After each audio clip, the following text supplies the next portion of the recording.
ഇടുക്കി വണ്ടിപ്പെരിയാറിലെ സർക്കാർ ആശുപത്രി പരാധീനതകൾക്ക് നടുവിലാണ്. ആവശ്യത്തിന് ഡോക്ടർമാരും നഴ്സുമാരും ജീവനക്കാരും ഇല്ലാതെ ആശുപത്രിയുടെ പ്രവർത്തനമാകെ താളം തെറ്റിക്കിടക്കുന്നു. ആയിരക്കണക്കിന് തോട്ടം തൊഴിലാളികളുടെ ഏക ആശ്രയമായ സർക്കാർ ആശുപത്രിയിൽ കിടത്തി ചികിത്സ നിലച്ചിട്ട് മാസങ്ങളായി. തോട്ടം മേഖലയായ വണ്ടിപ്പെരിയാറ്റിലെ ജനങ്ങളുടെ ഏക ആശ്രയമാണ് ഇവിടുത്തെ സർക്കാർ ആശുപത്രി. ദിവസേന 500-ലധികം ആളുകൾ ഈ ആശുപത്രിയിൽ ചികിത്സയ്ക്കായി എത്തുന്നു. ഡോക്ടർമാരുടെ അഭാവമാണ് ആശുപത്രിയിലെത്തുന്ന രോഗികളെ വലയ്ക്കുന്നത്. 7 ഡോക്ടർമാർ വേണ്ട ആശുപത്രിയിൽ ഇപ്പോഴുള്ളത് 3 ഡോക്ടർമാർ മാത്രം. ഇതിൽ 2 പേർ കോൺഫറൻസുകൾക്കും ക്യാമ്പുകൾക്കുമായി പോകും. പിന്നീടുള്ളത് ഒരു ഡോക്ടറുടെ സേവനം മാത്രം. 15 നഴ്സുമാർ വേണ്ട ആശുപത്രിയിൽ ഇപ്പോഴുള്ളത് 7 നഴ്സുമാർ മാത്രമാണ്.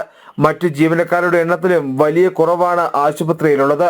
ഡോക്ടർമാരുടെയും ജീവനക്കാരുടെയും അഭാവം മൂലം ആശുപത്രിയിലെ രാത്രികാല ചികിത്സയും നിലച്ച അവസ്ഥയിലാണ്.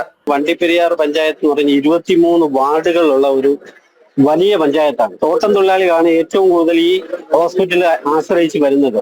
രാത്രി കാലങ്ങളിൽ ഇവിടെ ഡോക്ടറില്ല. ചില സമയങ്ങളിൽ 2 മണിക്ക് ശേഷം OP എടുക്കുന്നില്ല. ഇത് നാഷണൽ ഹൈവേയുമായി ബന്ധപ്പെട്ട ഒരു ഹോസ്പിറ്റൽ കൂടിയാണ്. ശബരിമലയ്ക്ക് പോകുന്ന ആൾക്കാരുണ്ട്. ഇവിടെ തേക്കടി ടൂറിസം മേഖലയുമായി ബന്ധപ്പെട്ട് വരുന്ന ഒത്തിരി ആൾക്കാരുണ്ട്. നിരവധി അപകടങ്ങൾ വരുന്ന മേഖല കൂടിയാണ് കുമിളി മുതൽ അങ്ങോട്ട് പീരുമേട് വരെ.